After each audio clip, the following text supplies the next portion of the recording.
एक ऐसा देश जहां लड़कियों को शादी से पहले होना पड़ता है किडनैप, और एक ऐसा होटल भी है जहां बंदर करते हैं खाना सर्व, और एक ऐसी कार जिसके लाइट्स देखकर आपके भी मुंह से निकलेगा अमेजिंग। इस वीडियो को देखने के बाद सब कुछ जान जाओगे, क्योंकि मैं खोलने वाला हूं ऐसे ही शानदार फैक्ट्स का पिटारा। फैक्ट नंबर 7, शादी को लेकर अलग अलग धर्मों की अपनी अपनी मान्यताएं और रस्मों रिवाज होते हैं, लेकिन क्या आपने कभी उस परंपरा के बारे में सुना है जहाँ शादी करने के लिए लड़का अगर किसी लड़की को किडनैप कर ले तो ये गुनाह नहीं माना जाता। दरअसल इंडोनेशिया के सुम्बा नाम के टापू पर ये अजीबोगरीब परंपरा अभी तक जारी है। यहाँ अगर किसी लड़के को कोई लड़की पसंद आ जाती है तो वह उस लड़की को किडनैप करने के बाद उससे शादी कर लेता है, और इसलिए यहाँ उस शादी को किडनैप मैरिज या फिर काविंटांग काप भी कहा जाता है, जो कि एक पुरानी परंपरा से जुड़ी है। वैसे तो इस प्रथा पर रोक लगाने के लिए लंबे समय से कोशिशें चली आ रही हैं। ये प्रथा कहाँ से शुरू हुई और इसकी शुरुआत कैसे हुई, इसे लेकर भी कहानियां हैं, लेकिन सच्चाई का कोई अता पता नहीं है। फैक्ट नंबर 6, रेस्टोरेंट में डिनर करना किसे पसंद नहीं होता। हर कोई चाहता है कि उसके लिए कोई खाना परोस कर लेकर आए, इसलिए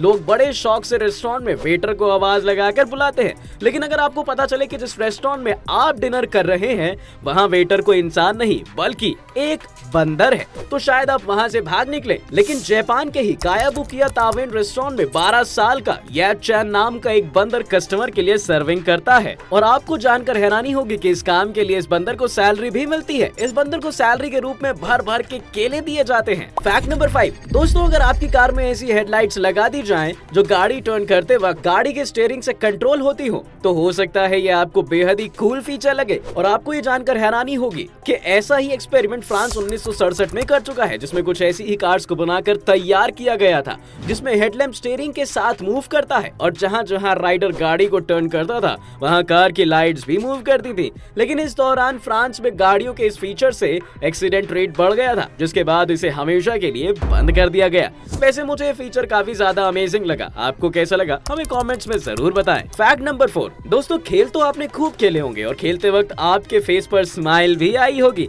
पर मैं आपको एक ऐसे खेल के बारे में बता रहा हूँ जो दुनिया के सबसे ज्यादा मनहूसियत भरा गेम माना जाता है। असल में इस खेल का नाम है डूइंग नथिंग, जिसे हर साल साउथ कोरिया में काफी बड़े स्केल पर खेला जाता है। इस खेल में लोगों को 6 घंटे तक अपना मनहूस सा चेहरा बनाकर बैठना पड़ता है, और जो इस गेम में ज्यादा देर तक सड़ी सी शक्ल बनाकर बैठता है वो इस गेम का विनर बन जाता है। सच में कैसे कैसे गेम बनाते हैं ये लोग। फैक्ट नंबर 3, दोस्तों दुनिया में चोरी चकारी की घटनाएं तो होती रहती हैं और इसे रोक पाना भी कई बार मुश्किल लगता है, पर क्या आपको पता है कि स्विट्जरलैंड एक ऐसी कंट्री है जहां चोरी के बढ़ते मामले रोकने के लिए कुछ कैब कंपनीज ने अपनी गाड़ियों को पुलिस पीसीआर की तरह डिजाइन करवा दिया, जिसके बाद यहाँ लोग इन गाड़ियों को रेंट पर लेते हैं और अपने घर के बाहर रात के समय पार्क कर देते हैं, जिससे अगर चोर चोरी करने के इरादे से आता है तो वो पुलिस पीसीआर देखकर भाग जाता है ना। बिल्कुल अमेजिंग फैक्ट, लेकिन भारत में ऐसा हो पाना थोड़ा मुश्किल है। फैक्ट नंबर 2, दोस्तों क्या आपको पता है कि एक बार 2 पायलट के बीच में शर्त लगी कि प्लेन को लैंड कराते समय वो बिना रनवे देखे एक सेफ लैंडिंग करा सकते हैं कि नहीं। असल में ये कहानी है एरोफ्लोट फ्लाइट 6502 की, जिसमें मौजूद पायलट ने प्लेन के विंडशील्ड पर लगे पर्दों को बंद कर दिया और प्लेन को लैंड कराने लगा,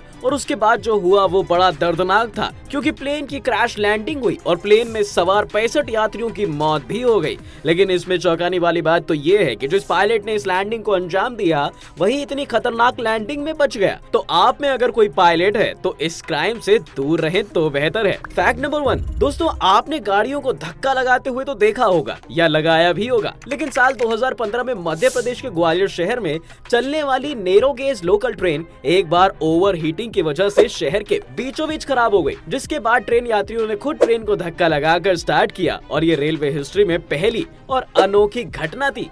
एकदम अमेजिंग।